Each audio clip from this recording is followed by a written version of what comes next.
Hello lovely students, this is Aadhya. Welcome back to the channel. आज हम 9th class की exercise 7.1 का question number 7 लेने जा रहे हैं, जिसकी फिगर मैंने ऑलरेडी बोर्ड पर ड्रॉ कर दी है और क्वेश्चन में क्या दिया है और क्या हमसे डिमांड करी है प्रूफ करने के लिए वो भी मैंने यहाँ पर मेंशन कर दिया है। अब फिर से हम एक बार क्वेश्चन को समझते हैं कि क्वेश्चन में हमें क्या क्या दिया है। ये फिगर बनी हुई है, आप अपनी एनसीईआरटी में देखेंगे, वहां पे भी आपको मिल जाएगी। और गिवन में आपको सबसे पहले दिया है ए बी एक लाइन सेगमेंट है, पी इसका मिड पॉइंट है।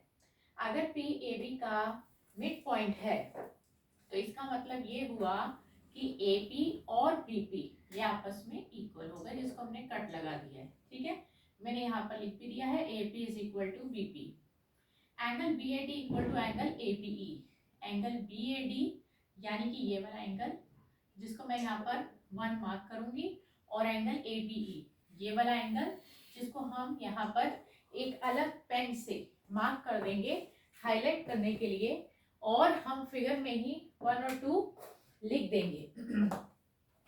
हमारे 1 और 2 लिख देने से ये इनको नाम मिल गए, ये है 1 और ये है एंगल 2, राइट।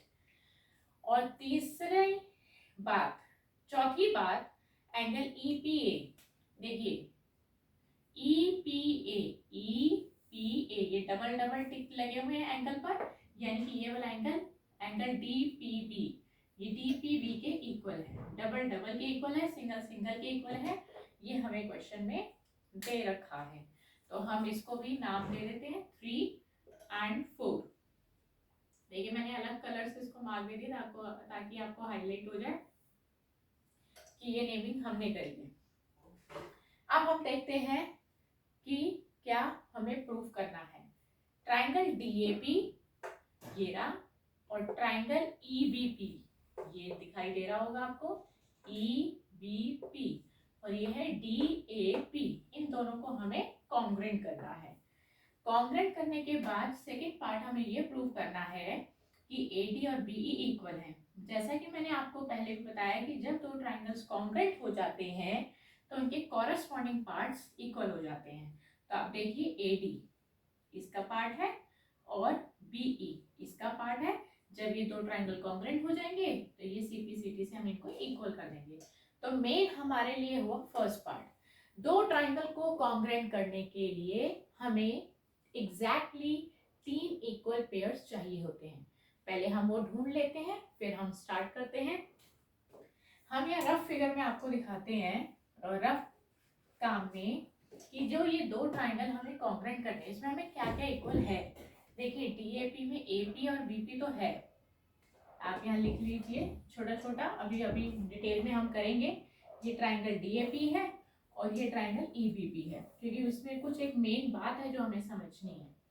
एपी इसका हो गया, बीपी इसका हो गया, ये एक पार्ट हो गया। अब रह गए दो पेयर, जिसमें एक तो ये एंगल आ रहा है इस ट्राइंगल के अंदर 1, और इस ट्राइंगल के अंदर आ रहा है 2। तो 1 और 2 भी हो गए, दो पेयर हो गए, ये इक्वल है। अब बचा तीसरा।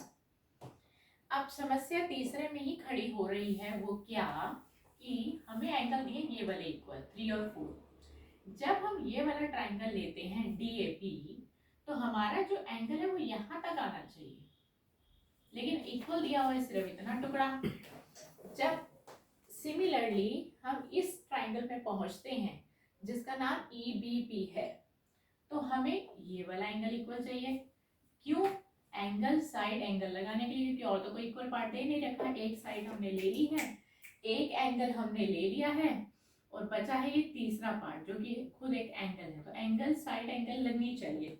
देखिए एंगल साइड एंगल कॉन्ग्रुएंसी लगनी चाहिए, जिसमें हमारे पास साइड आ चुकी है, एंगल आ चुका है। तो ये जो तीसरा एंगल है वो यही बनता है। लेकिन हम क्या देख रहे हैं कि इस ट्राइंगल को लेते वक्त इतना टुकड़ा, ये डॉट लगा है, इतना टुकड़ा एंगल का कम पड़ रहा है, और जब हम इस ट्राइंगल में आते हैं तो भी सेम टुकड़ा कम पड़ रहा है। हमने एक ऐसा क्वेश्चन इससे जस्ट पहले वाला क्वेश्चन किया था, उसमें भी यही प्रॉब्लम आ रही थी। सेम एंगल का एक टुकड़ा दोनों तरफ कम पड़ रहा था, दोनों ट्राइंगल्स में, तो कॉमन टुकड़ा था। तो हम क्या करेंगे, जो इक्वल पार्ट्स दे रखे हैं जो इक्वल एंगल्स दे रखे हैं उसमें सेम टुकड़ा ऐड कर दो, क्योंकि हमने ये चैप्टर 5 में पढ़ा है, हमने ये एक्सियोम पढ़ी है, if equals are added to equals, अगर कोई चीज ऑलरेडी इक्वल है और उसमें आप इक्वल चीज ऐड कर रहे हो, then the wholes are equal, तो उनका सम भी इक्वल रहता है। तो हम पहले वो तीसरा पार्ट निकाल लेंगे, तब हम एंगल ट्राइंगल्स को कॉन्ग्रुएंट प्रूव करेंगे। तो हम सबसे पहले लिखते हैं angle 3 is equal to angle 4, ये तो हमें दिया हुआ था गिवन, इक्वल है। और जो टुकड़ा हमें कम पड़ रहा है उसको हम, ये देखो मैं हाईलाइट कर रही हूँ अलग से, और इसको 5 नाम दे देते हैं। दिखाई दे रहा है आपको, मैंने हाईलाइट कर दिया है, ठीक है। ये एंगल 5 हमें दोनों तरफ ऐड करना है, तो आप यहाँ लिखेंगे एडिंग बोथ साइड एंगल 5, आप दोनों तरफ एंगल 5 जोड़ दीजिए, एंगल 3 प्लस एंगल 5, और दूसरी तरफ एंगल 4 प्लस एंगल 5। अब कई बच्चे बहुत सिली मिस्टेक कर जाते हैं, और वो सिली मिस्टेक क्या करते हैं, वो 3 और 5 को जोड़ के 8 लिख देते हैं। ये नाम दिए हमने एंगल्स को, मेजर नहीं है उनकी, इसलिए इस बात का आपको ध्यान रखना है। जब आप 3 और 5 को जोड़ेंगे तो आपको मिलेगा APD ट्राइंगल एंगल, क्या मिलेगा, APD, आप यहाँ लिखेंगे APD, और इधर आएंगे 4 और 5 को जोड़ेंगे तो आपको मिलेगा VPE, आपने ऐसे लिख दिया, और इसको फर्स्ट इक्वेशन दे देना। अब आप स्टार्ट करेंगे अपने दो ट्राइंगल्स को कॉन्ग्रुएंट करना। आप लिखेंगे इन ट्राइंगल DAP, ट्राइंगल का नाम है DAP, और अभी आपने कॉन्ग्रुएंट करना है तो एंड डालिए, एंड ट्राइंगल EBP। ये आपका रफ वर्क था चेक करने के लिए कि तीसरा पार्ट क्या मिसिंग है और कैसे निकलेगा।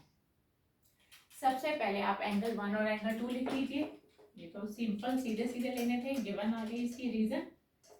फिर आप लिख लीजिए AP और BP, ये भी गिवन, और तीसरा आपको यहाँ से मिल जाएगा एंगल APD, ऑर्डर में ही लिखा है मैंने, APD BPE ऑर्डर में ही लिखा है मैंने ऊपर, और ये आप लिखेंगे फ्रॉम फर्स्ट, आपको फर्स्ट इक्वेशन से तीसरा पार्ट मिला है, 3 पेयर आ गए हैं।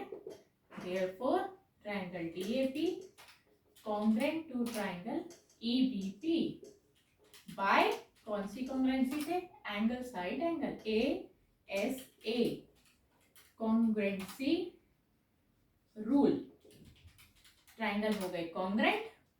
और सेकेंड पार्ट में आपका है AD इक्वल टू BE, ये आपके मिल गए CPCD से। जब दो ट्राइंगल कॉन्ग्रुएंट हो जाते हैं तो उनके बाकी के बचे हुए सभी पार्ट्स, कॉरेस्पॉन्डिंग पार्ट्स इक्वल हो जाते हैं, और हम इसको लिखते हैं बाय CPCD, हेंस प्रूव्ड।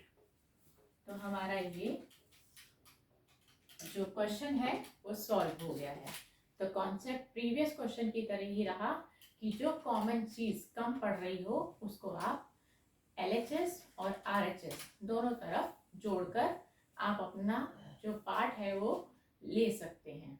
तो नेक्स्ट क्लास में आपसे एक नए क्वेश्चन के साथ फिर मुलाकात करेंगे।